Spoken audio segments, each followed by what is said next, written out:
अस्सलाम वालेकुम प्यारे व्यूअर्स, उम्मीद करती हूँ आप ठीक होंगे। आज आपके लिए नई रेसिपी लेकर आए हैं। इस रेसिपी का नाम है मक्खन कैसे गर्म करना है।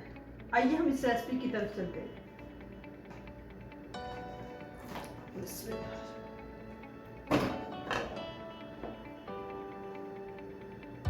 इसको अच्छी तरह मेल्ट करते हैं।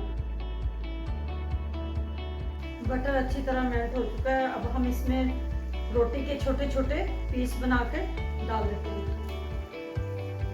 जब तक ये ब्राउन ना हो जाए तो हमें उसको हल्की फ्लेम पे पकाना है, जब तक इसकी झाग ब्राउन ना हो जाए।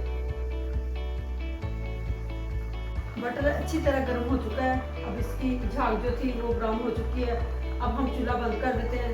जब ये ठंडा हो जाएगा तो हम इसको स्टीम कर लेंगे। तरह गर्म हो चुका है। अब ये ठंडा हो गया और नीचे जो इसकी झाग थी वो नीचे बैठ चुकी है। आइए हम इसको सर्व करते हैं। तो अच्छी तरह गर्म हो चुका है। अगर हमारी वीडियो पसंद आए तो लाइक करना, सब्सक्राइब करना और बेल आइकन को प्रेस